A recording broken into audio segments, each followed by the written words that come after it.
Buenas tardes, vamos a empezar entonces con el tema de articulación. Como ya sabemos, nosotros primeramente vamos a empezar con miembro superior, con articulación de la cintura escapular. La cintura escapular se va a estar integrando con diferentes tipos de articulaciones, como la articulación esternoclavicular, que es un doble encaje recíproco, la articulación acromioclavicular, que es un tipo artrodia, y la articulación coracoclavicular. Si nosotros recordamos, las articulaciones artrodias son superficies planas que tienen poca movilidad. Bien, vamos con la articulación esternoclavicular, que las partes del hueso van a ser la horquilla esternal y la clavícula en su extremidad interna, ¿sí?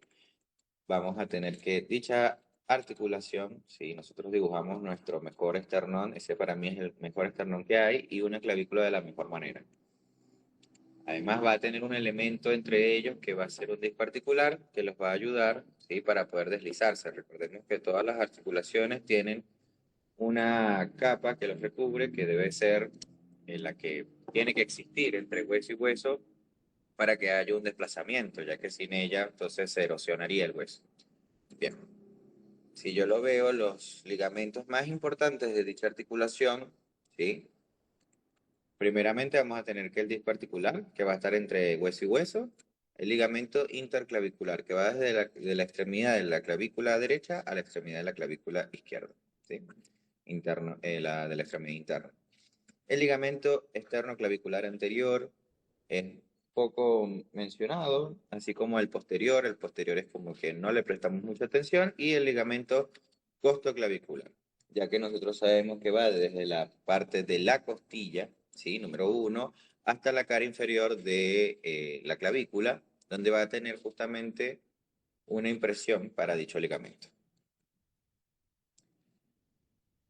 Parte de la extremidad externa y la apófisis acromial del hueso omóplato van a estar interactuando en la articulación acromioclavicular. Si yo dibujo mi mejor omóplato con su apófisis acromial y la clavícula en su extremidad externa, nosotros vamos a mencionar que es una tipo artrodia y que tiene unos ligamentos, que son los ligamentos acromioclavicular, ¿sí? Que el ligamento acromioclavicular, que es el morado, vamos a tener que tiene dos fascículos, ¿sí? Dependiendo de donde lo lean, van a darse cuenta que hay algunos libros que le dicen que tiene el fascículo externo y uno posterior, o que tiene uno interno y otro externo.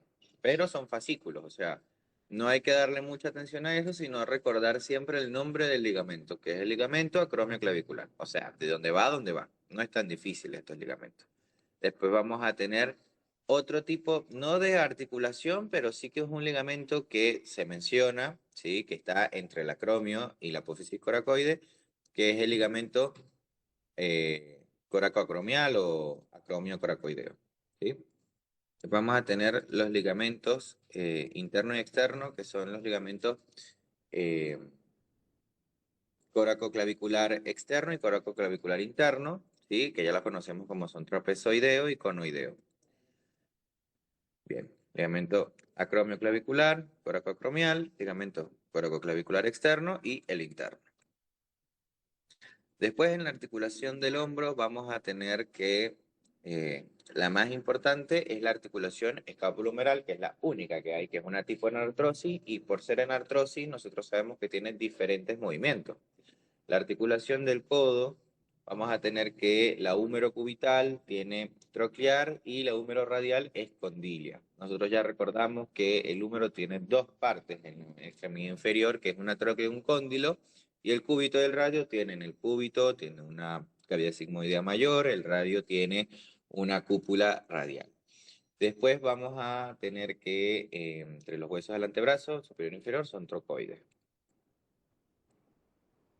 Por parte de la articulación del hombro vamos a tener la cabeza del húmero y la cavidad glenoidea del omóplato, ¿sí? Si yo dibujo mi mejor cabeza del húmero con mi cuello anatómico, mi troquíter y mi troquín, más el cuello quirúrgico, y le pongo al lado, obviamente, mi mejor dibujo de el omóplato, yo voy a estar formando entonces la articulación del hombro, más consigo tengo que ponerle el elemento de coadaptación, ¿sí? Recordemos que el elemento de coadaptación es el que nos sirve para expandir la superficie articular. En este caso estaríamos expandiendo la superficie articular del omóplato, o sea, la cavidad glenoidea sería algo más o menos así. Yo tengo, ¿sí?, la cavidad glenoidea y la cabeza del húmero sería más o menos algo así. Si yo tengo mi elemento de coadaptación sería el rodete glenoideo. Entonces ahí estaría expandiendo lo que vendría siendo la articulación. Bien. Ahora vamos a tener unos ligamentos que son los ligamentos glenumerales, ¿sí? Que son ligamento glenumeral superior, ligamento glenumeral medio y ligamento glenumeral inferior. Dichos ligamentos son los que van a formar como especie de sostén o resistencia para que el hombro no se vaya hacia adelante, ¿ok? Es más, cuando se luxa el hombro, los primeros ligamentos en romperse, por así decirlo, o dañarse, van a ser justamente estos. El que impide que el hombro se vaya hacia atrás es la cápsula articular que recubre, ¿sí?, toda la parte posterior de esta articulación. Muy bien. Ahora, otros ligamentos que son importantes para mencionar en la articulación del hombro son el ligamento, ¿sí?, coracohumeral y el ligamento humeral transverso. El ligamento coracohumeral, como también los ligamentos glenumerales, van a iniciar desde el cuello anatómico. Para el caso de los ligamentos glenumerales, todos van a llegar al borde de la cavidad glenoidea, pero el ligamento coracohumeral va a llegar a la base de la apófisis coracoide. Ahora, ¿cuál es el otro ligamento importante que hay que mencionar en la articulación del hombro? El ligamento humeral transverso, que le hace como una especie de techo al tendón, ¿sí?, de la porción larga del músculo bíceps braquial. Como ya sabemos, como es una tipo de articulación enartrósica, hay 7 ítems que tenemos que sabernos sí o sí para que el profesor no nos vaya a desaprobar. O sea, ustedes no pueden ir al final sin saberse justamente estos 7 ítems súper, hiper, recontra, óptimo, prime de importante. Ahora, ¿cuáles son? Las superficies articulares lisas, ya sabemos cuáles son. Cartílago hialino, ya sabemos cuál es. Membrana sinovial, también. Líquido sinovial, ok. Cápsula articular, ligamento, ya no lo sabemos exactamente. Y el elemento de coadaptación, que ya sabemos que en este caso es el rodete glenoideo, ¿sí? Esto, lo de la cápsula articular, en el libro del Testut, te habla de que es el ligamento posterior. El ligamento posterior, cápsula articular, podría decirse que es lo mismo, ¿sí? Pero no, ¿ok? Sino que la cápsula articular es algo que recubre a la parte posterior y después está el ligamento posterior, ¿sí? Son como dos cosas distintas. Bien. ¿Cuáles son los ligamentos importantes que habíamos mencionado? Los glenumerales. Los anteriores, que tienen una forma de Z, si en algún momento tienen que poner un preparado y señalar cuáles serían los que tienen forma de Z. Siempre guíense por esa forma. Si yo tengo que verlo en un preparado, puedo visualizar primero que tengo el elemento de coadaptación, después tengo la cavidad glenoidea, la cabeza del húmero, ¿sí? Y si lo tengo que ver en un corte parasagital, veo que tengo la cavidad glenoidea, puedo visualizar también los 3 ligamentos glenumerales, después puedo ver parte de la cápsula articular, que es todo esto que lo está recubriendo, y también puedo ver parte de lo que vendría siendo el ligamento posterior, ¿sí? Un momento ahí que borro esto acá, ahora sí, ligamento glenumeral medio e inferior. Bien. Las bolsas articulares o bolsa serosa. Las bolsas son un componente anatómico que lo que va a hacer es permitir el desplazamiento entre hueso, ligamento y músculo, y al mismo tiempo hay algo que nos da a la mayoría de nosotros, por así decirlo, cuando ya llegamos a cierta edad. Por ejemplo, a los 40, a los 45, a los 50, que se llama bursitis, que es inflamación de esta bolsa.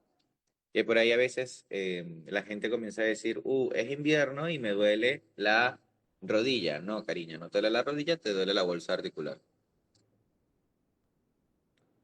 La articulación del hombro, ya habíamos mencionado las superficies articulares anteriormente, ¿sí? Pero sepan que hay un ligamento que está anterior y posterior, que no se le da mucha atención, pero que son los ligamentos eh, anterior del codo y ligamento posterior del codo. O sea, como que, así como lo están escuchando, no es de tanta importancia. Los de más importancia son los ligamentos lateral interno y externo del codo. Si yo dibujo mi mejor cúbito, ¿sí? Con mi cavidad sigmoidea mayor y mi húmero con mi tróclea, y además tengo la epitróclea, tengo que comenzar a dibujar lo que vendrían siendo los fascículos, ¿sí? De dicho ligamento. Porque nosotros hablamos del ligamento como si fuese uno solo, pero en realidad después tenemos que aclarar que son tres fascículos para formar uno solo. En este caso tenemos el fascículo anterior, el fascículo interno y el fascículo posterior. Todos ellos van a estar bordeando lo que vendría siendo la cavidad sigmoidea mayor, pero después todos van a llegar justamente a lo que sería la epitróclea. Además hay un ligamento, que es un ligamento de sostén, que es el ligamento de Cooper, que lo que va a hacer es, según el libro, va desde la parte interna, pero más hacia posterior de la apófisis olecraniana, ¿sí? Hasta llegar a lo que vendría siendo parte de la apófisis coronoide. Esto lo que va a hacer, según el libro, es aguantar a el ligamento posterior y al medio. Eh, según el libro, supuestamente es eso, pero no pasa nada si se te corta o algo así. O sea, no te vas a morir ni tampoco te vas a quedar sin flexibilidad en el brazo, en parte del brazo antebrazo. Bien, ahora, el ligamento lateral externo del codo, ¿sí? Tengo mi mejor dibujo de lo que vendría siendo el húmero con el cóndilo, el epicóndilo, el hueso que aquí yo veo es el cúbito, pero yo sé que esto es hacia interno y me falta hacia externo para poder visualizarlo bien, que vendría siendo el radio. Ahora, como este ligamento lateral externo también tiene los fascículos, van a ser el fascículo anterior, el fascículo externo y el fascículo posterior. Esto que ven acá, que está dibujado en verde, ¿sí? Fosforescente, es el ligamento anular del radio, ¿sí? Sépanlo porque después está el otro de la mano que hace que forme el túnel carpiano, que es el ligamento anular de la mano. Bueno, este es el radio. Lo que vendría siendo los posicionamientos, perdón, las inserciones y orígenes de los fascículos para el ligamento lateral externo son todos desde el epicóndilo, eso estamos más que claro, pero después a dónde llegan. Literalmente lo que hacen es recubrir la cabeza del radio, ¿sí? Desde cierto punto, desde el cóndilo hasta bordear toda la cúpula radial y luego se insertan justamente es en el cúbito. No es que van a llegar y se van a insertar solamente en el radio, no, sino que llegan hasta el cúbito. Puntualmente cerca de la cavidad sigmoidea menor y cerca de la cavidad sigmoidea mayor. Perfecto. Ahora, por parte de la articulación del codo en ligamento anterior, este que se había mencionado que no era tan importante, él va a tener dos tipos de fascículos, por así decirlo, que vendría siendo el fascículo oblicuo y el fascículo transverso. ¿Sí? Oblicuo y transverso. ¿Se lo pueden preguntar? No lo creo. Pero además, bueno, sepan del ligamento anular que no se les vaya a olvidar que es importante que va desde la cavidad sigmoidea mayor, desde la parte anterior hasta la parte posterior. O sea, hace como una especie, ¿sí? De vuelta. Y sería algo más o menos así, ¿ves? Estaría desde la vista posterior, puedo ver que va, empieza cavidad sigmoidea menor, da toda la vuelta y llega hasta la parte anterior de la cavidad sigmoidea mayor. Bien, ligamentos que se pueden llegar a ver no preparados. Acá claramente puedo ver lo que vendría siendo el ligamento de Cooper, sí, que es el que más se ve, el que más se diferencia. Y después, hacia posterior, ven que no se entiende nada, que es el ligamento posterior, que si tengo los fascículos que no se entienden nada, que esto no creo que se lo pregunten como pinche, sino que más bien se lo van a preguntar como teoría. Recordemos que hay un ligamento que según te estuvo el ligamento, según todos los demás, es membrana. En la membrana interósea, que es importante, y la cuerda oblicua, que está justamente entre los huesos del antebrazo. Ahora, articulación de la muñeca. Vamos a tener que espondilia, la articulación del carpo, entre la primera fila entre sí artrodia, segunda fila entre sí artrodia, entre las dos filas es artrodia. La articulación del carpo metacarpiana, la carpo metacarpiana del pulgar es encaje recíproco, ¿sí? entre lo que vendría siendo eh, el hueso trapecio, ¿sí? Nosotros ya nos acordamos ahí más o menos entre hueso trapecio, ya nos dice algo, y después esta parte del hueso trapezoideo, y entonces hacen como una especie de caja en recíproco también con el segundo metacarpiano. Los últimos cuatro dedos hacen de artrodia por su superficie, más, ¿sí? Hacen de tipo de encaje recíproco. ¿Se acuerdan que yo les había mencionado que en el libro del Testut te dice que tienen todos unas apófisis estiloides? Pero después que hay otros libros que dice que no tiene ninguna apófisis estiloide, que lo único que lo tiene es el metacarpiano uno. Después, para la articulación metacarpofalángica tenemos que todas son condilias, y las articulaciones interfalángicas todas son trocleares. Bien.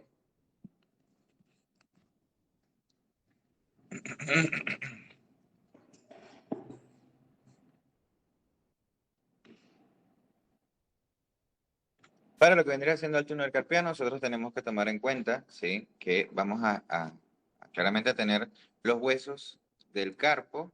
En este caso sería la segunda fila, que es lo que generalmente uno toma, ¿sí? En cuenta, que vendría siendo desde interno a externo, el hueso ganchoso, grande, trapezoide y trapecio. Ahí está, perfecto. Tenemos entonces un ligamento que es el ligamento anular de la mano, ¿sí? Que él, cuando inicia en el hueso ganchoso va a nacer como uno solo, pero después en el hueso trapecio sufre una expansión fibrosa en el cual se divide en dos. ¿Ok? Llegando al hueso trapecio, tax, forma como una especie de túnel. Además, al inicio también sufre otra expansión fibrosa que se conoce como el canal de Guyon.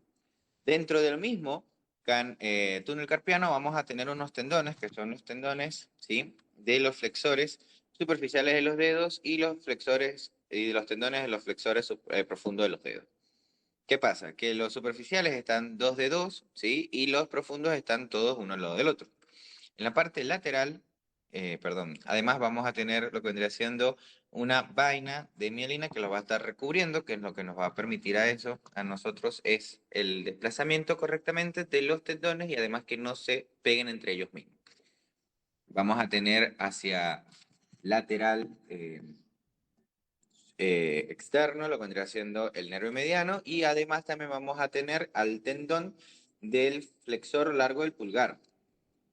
Dentro del canal de Guyon vamos a tener arteria y nervio cubital, y justamente por donde está ese túnel que se generó por el ligamento anular vamos a tener el tendón del flexor radial del carpo, ¿sí? Bien, entonces ahí yo tengo mi mejor mano en un corte, ¿sí? Eh, a ese nivel de los huesos del carpo. Vamos a tener el canal de Guyon, tendón del palmar largo. El tendón del palmar largo está por encima, ¿sí?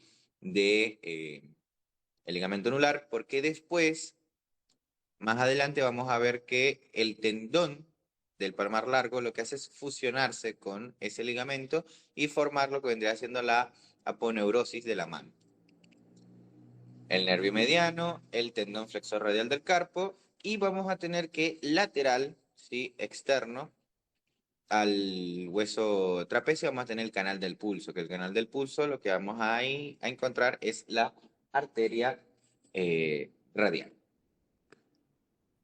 Perfecto. Ahora, para la parte esta del túnel carpiano, nosotros tenemos que acordarnos de la vaina, ¿sí? De mielina, que lo está recubriendo a los tendones. Pero cuando eso es a nivel de lo que vendría siendo la mano.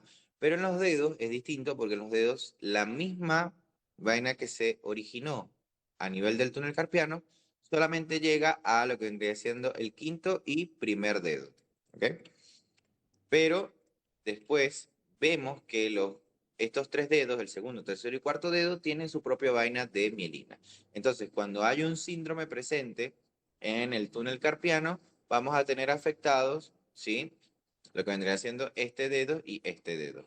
Cuando nosotros tenemos un tendón cortado a este nivel, vamos a tener que este dedo no lo podemos movilizar, o este dedo nos complica mucho para movilizarlo.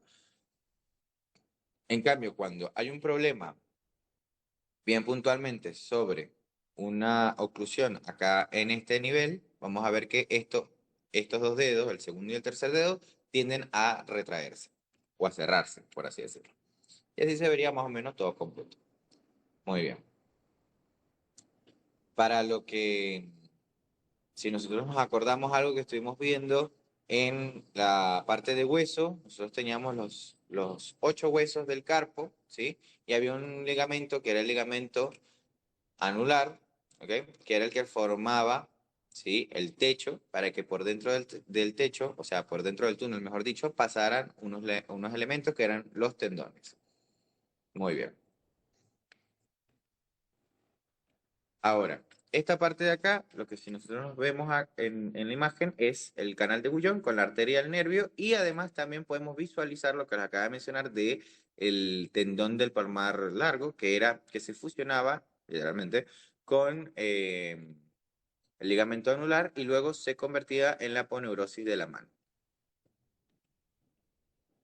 Unos ligamentos que son importantes del carpo son los siguientes: el ligamento cúbito carpiano palmar, el ligamento radio semilunar palmar, el ligamento radio capacitado y el ligamento radio semilunar largo. ¿Se lo tienen que aprender todo? Y más o menos, sí, deberían, podrían. Si no, bueno, es como, esto es muy poco tomable, es muy frecuente, es muy infrecuente que lo tomen. Los de la parte dorsal de la mano son el ligamento radio carpiano dorsal, ligamento intercarpiano dorsal, ligamento radiocubital dorsal y ligamento arqueado metafisario radial dorsal. Y es medio largo el nombre, lo sé, es larguísimo. Pero, ¿por qué son importantes? Porque cuando existe un daño en ellos, la mano, ¿sí? Sufre una lesión que impide su movilidad correctamente. La mano, tanto de la mano con el hueso, ¿sí? Por eso son importantes. La articulación de los dedos, vamos a tener que ellos tienen ligamentos interfalángicos, ¿sí? Que es como lo más importante, que esos son los que mantienen a los dedos, a las cabezas de los metacarpos, ¿sí? Casi que por así decirlo, juntas, unidas, ¿ok? Y que no se muevan unas con otras. Así se verían más o menos los de los ligamentos, que no se ven muy bien, no se ve claramente todo en su totalidad, ¿sí? Hay unos que ni directamente, por ejemplo, los de la mano, si vean que no se nota mucho la diferencia entre uno y otro, los que yo les mencioné son los que más o menos se ven, y vean que acá está el ligamento de Cooper y el ligamento anterior del codo, donde vemos la parte oblicua y la parte transversa.